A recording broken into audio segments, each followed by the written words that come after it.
I visible in there?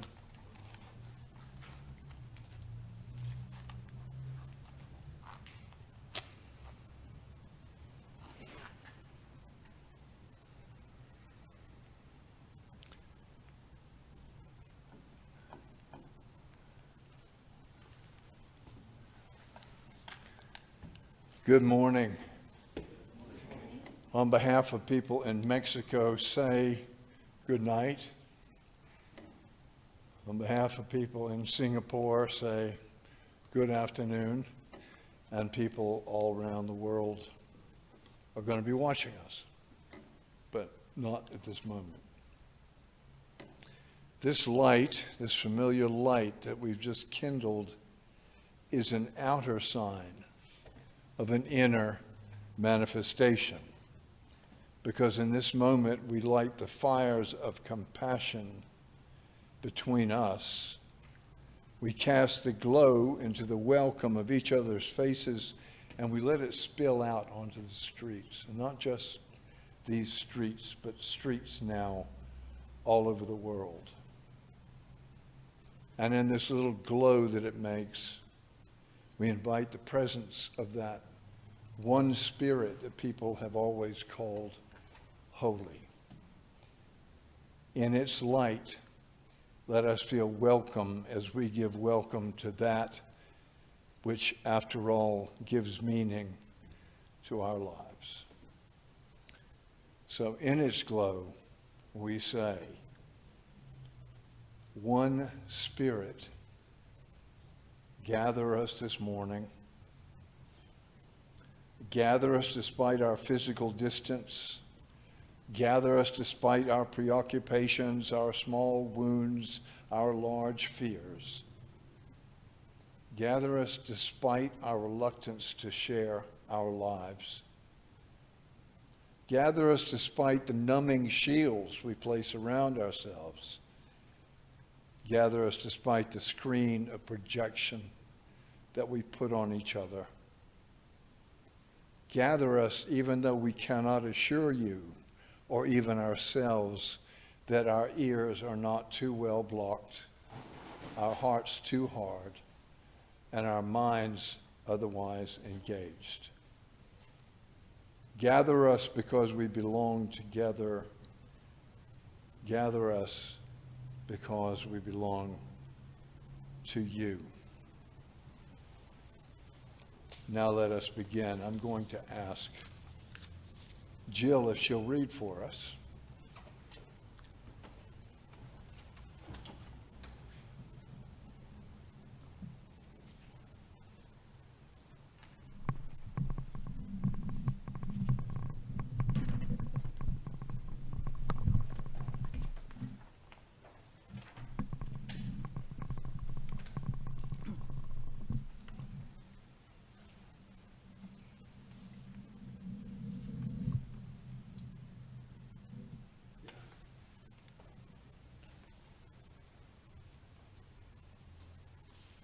Who troubles himself about his ornaments or fluency is lost.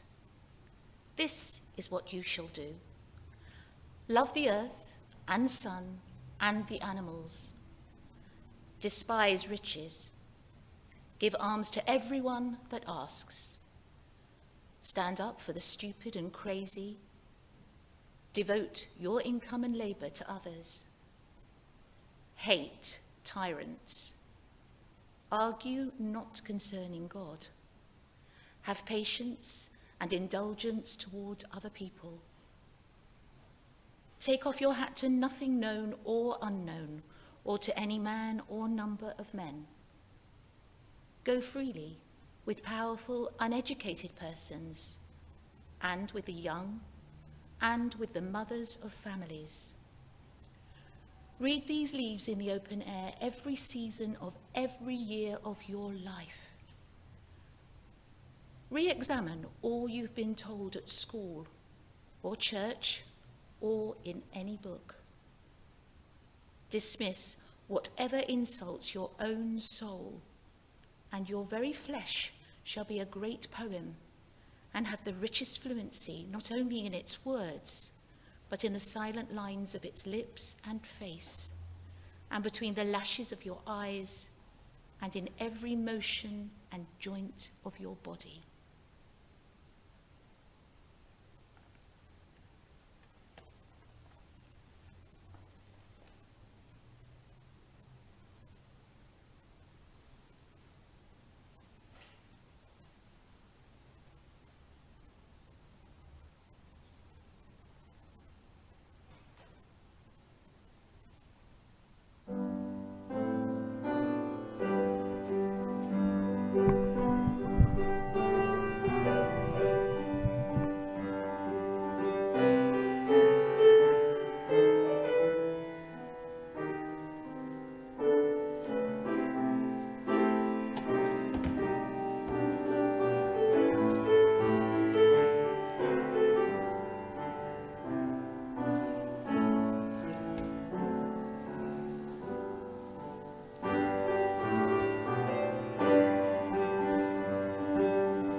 Lovely.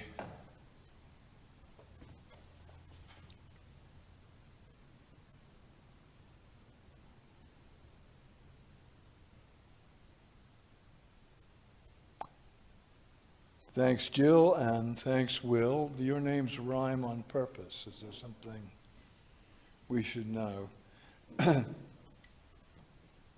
We're lucky to have two musicians of your quality. How is everybody? Let's compose ourselves now for a moment. Let's really arrive here and compose ourselves in silence. And let us sense that we are not alone, that we're surrounded by something too great merely to name. This something is as familiar to us as our own breath, and for that is all too easily ignored. It is that spirit that has attended us since our births, whether or not we knew it. So let us feel it as it holds us even now.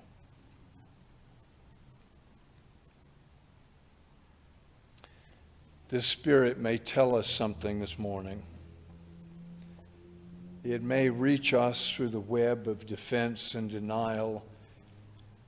It may sing to us over the chorus of anxieties, through the filters of cynicism, the cotton wool of self-protection. It may sing to us in songs that we have not heard for oh so long. Those songs that were heard at our birth. It may rise up through the welter of mere events to remind us of the story of our sacred journey through time. It may give us laughter or the sweet tears of reconciliation. but it is only necessary now to listen, to sit quietly with the trust of children as we go together once again into that good silence.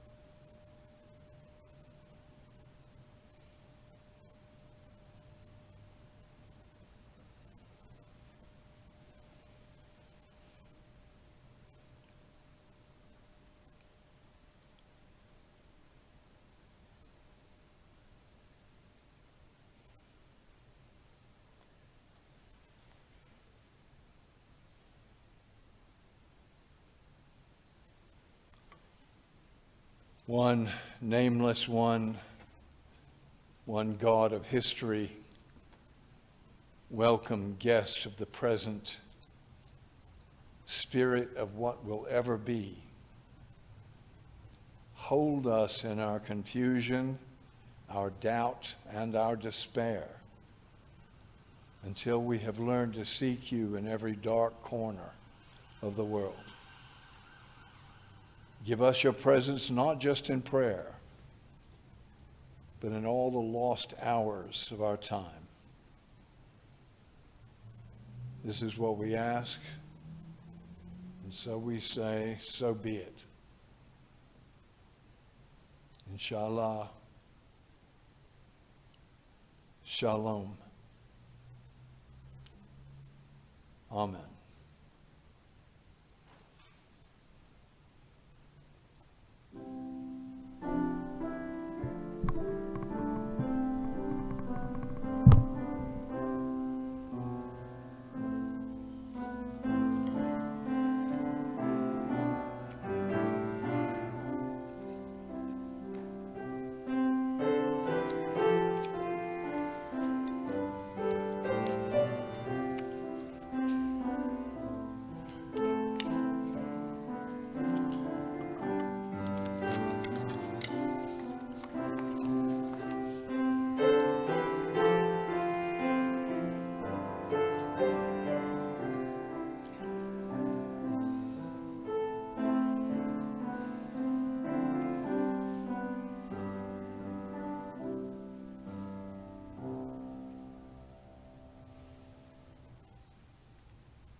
About 100 years ago, when I was a student pastor in a church in the Midlands, and don't worry, I will not disclose which church it was,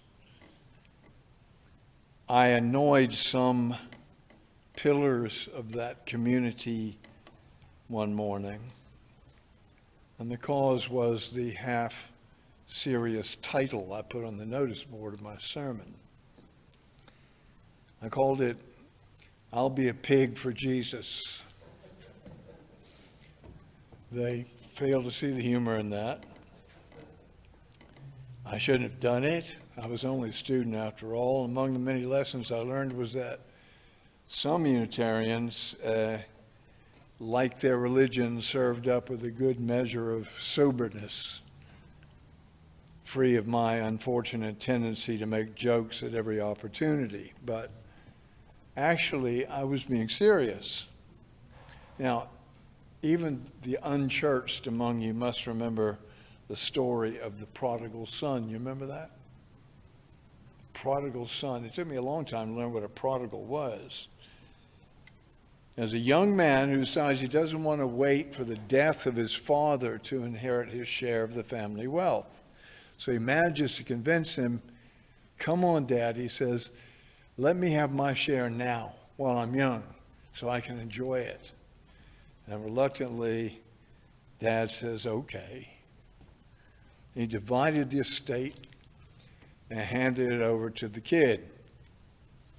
There was another brother there, and he stayed loyally home. Well, The prodigal son goes to a foreign country and just has a hell of a time. He wastes his inheritance in what they call riotous living, winds up flat broke. He's so poor, he has to make his living by feeding pigs for a farmer. Now, any good Jewish lad can tell you that that is the very bottom rung of the ladder, because pigs are unclean. Anyway, one day he's shoveling pods to the porkers and he has this flash of insight. Even these pigs have got a better life than I've got. And the lowest servant on my father's ranch is treated better than this. So he resolves to go home and get a job for his father working as a lowly servant. But when he arrives, the father kills the fatted calf and restores him to his former place. Now, picture this. Here comes the kid back from having blown all his money, limping back. Let's say you're the other brother. Is this fair? Anyway, the father says, okay, and once again divides the wealth in half so that the loyal brother and the prodigal receive the same thing at the time of his death. Well, my mistake was in asking the congregation who they thought the most important player in that story was. The repentant son, the forgiving father, the shortchanged brother. I said that I thought it was none of these. It was, in fact, the pig that made the story work. If he hadn't been forced into an association so odious, he might never have learned his lesson. It made me think that in any circumstance at all, some significant act can be performed by the unexpected, no matter how painful or demeaning, and anyone at all can be the occasion of somebody else's moment of insight. Well, there's some really interesting words in that text. Hi, Abby. The text says, and when he came to himself. That's an interesting turn of phrase. When he came to himself, he returned home. Well, I think that means that returning home is this kind of metaphor for coming to oneself, to attaining insight, or individuation, or apotheosis, or whatever you want to call it, and that the son's coming to himself was in fact a return home, to home of a different type. Well, all of our literature and mythic stories are crammed with that same metaphor, the metaphor of coming home. The greatest epic of the Greeks, the story of the return of Odysseus through his amazing journey to his home place in Ithaca. I once saw Dennis in Ithaca on stage, actually. Past one-eyed giants, singing sirens. Leopold Bloom made the same trip a few thousand years later in Dublin. The long history of the Jews is a story of exile and longed for return from Babylon and from the outposts of the modern-day diaspora. When I was growing up in the American South, the difference between the way African Americans spoke of home and the way we white kids spoke of home was very striking. We'd say, hey, where do you live? But the African Americans would never say that. They would say, where do you stay? I stay at some place. Talking of impermanence, a sense always with them that since they had been ripped from their home places by slavers, that there was some home to which they weren't accustomed, that they felt the lack of. And so everything beyond that was simply a matter of staying somewhere and perhaps waiting. And so-called Negro spirituals, I hate that phrase, but I had to use it, are full of references to going home and getting home. It's a metaphor for going to heaven. John Newton's great hymn, Amazing Grace, says it like this, and grace will lead me home. There's a sense in which we're not home. There's a home across the road, a home we may or may not be aware of, something that we've basically forgotten. But I think it exists in everybody, like an archetype. That thing about being strangers in a strange land. And the half-buried knowledge that however calm the harbor that we find ourselves in, as my beloved Walt Whitman put it, we can't remain here. Why? Because sometimes it seems that we aren't really actually from here at all. And our souls and the collective unconscious want to proclaim it. At a certain point in people's lives, thoughts seem to turn homeward.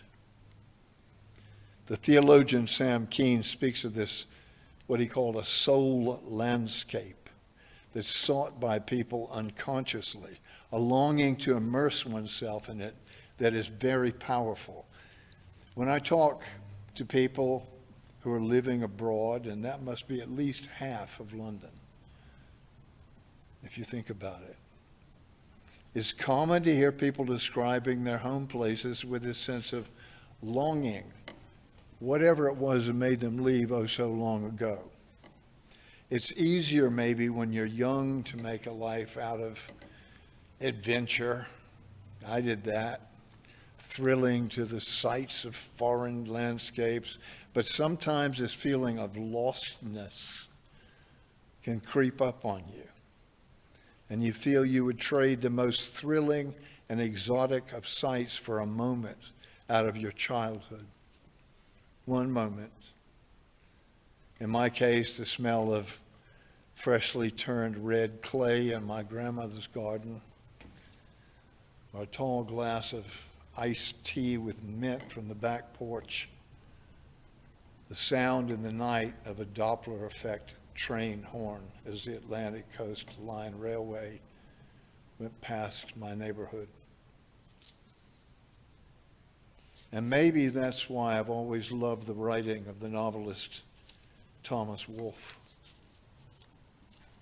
My attraction to his work was so strong that when I was 18, I actually made a pilgrimage to his old house in Asheville, North Carolina. And if you don't know his work, he wrote the book, Look Homeward, Angel, which expresses better than anything I've ever seen this quality of exile from your true home place that each of us might feel. And the preface says, of a stone, of a leaf, of an unfound door, oh, lost, and by the wind grieved ghost, come back again. Well, his life was very expressive of all that. After publishing a major bestseller at the age of 26, he returned to his native Asheville to find that everything was different. It was all changed, and the people of whom he'd so lovingly written didn't welcome him back. And he treated the soul sorrow in another work later on called You Can't Go Home Again. And there they are, those terrible words. You can't go home again, despite the longing, despite the sense of exile. Turning up in your old haunts doesn't really work. I've had that experience. The theologian Matthew Fox, in his groundbreaking book, Original Blessing, differentiates between memory and nostalgia.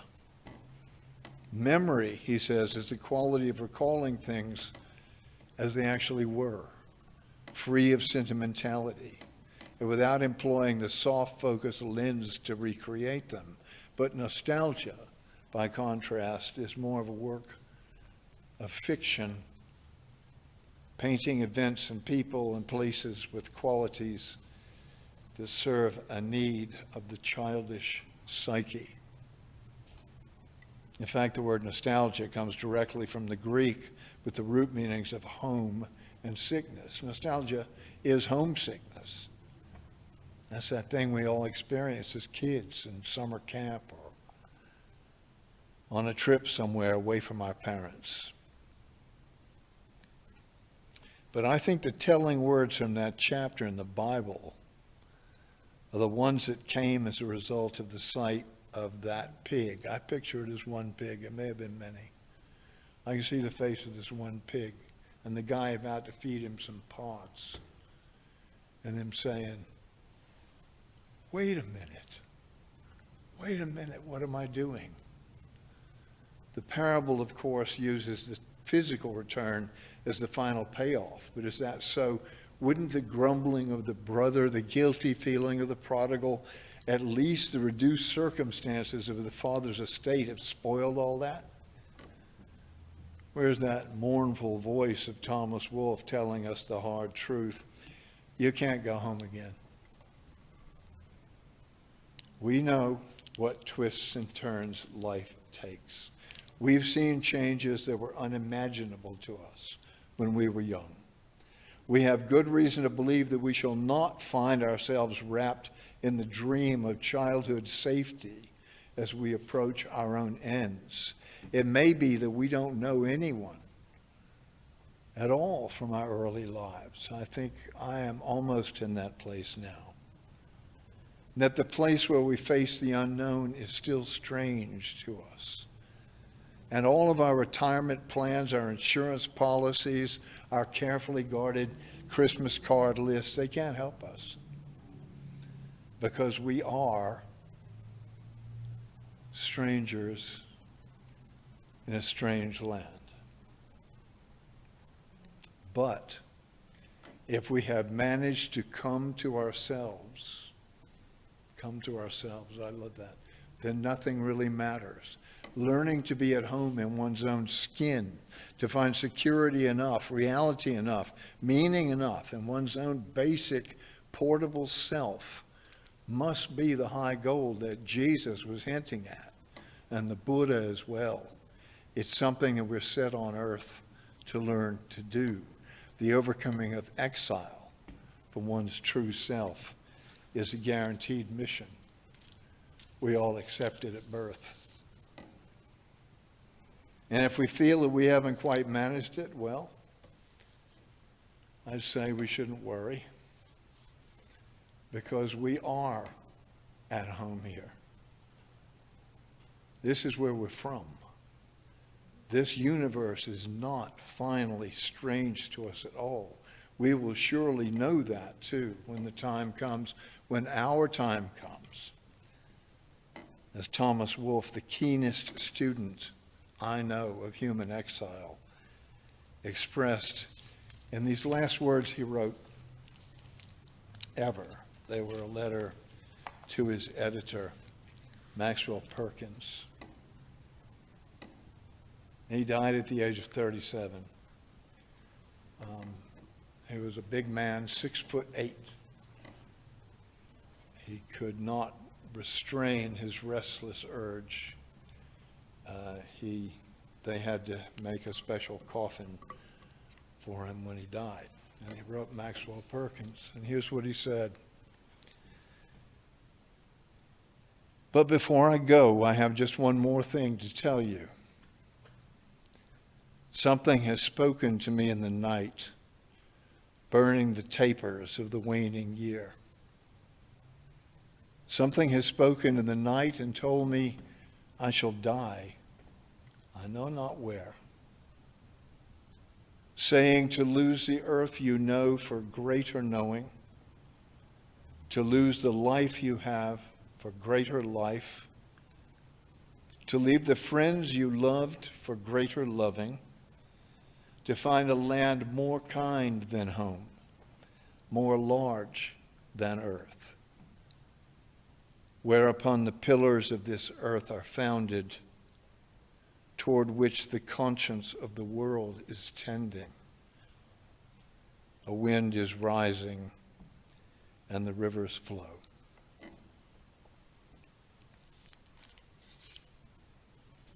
Amen.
Thank you all for coming or for tuning in, as the case may be.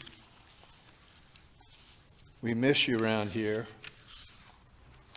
and it seems that we are now almost at the point of being able to welcome people back. So in a couple of weeks' time, on the 23rd, we're having our flower communion service.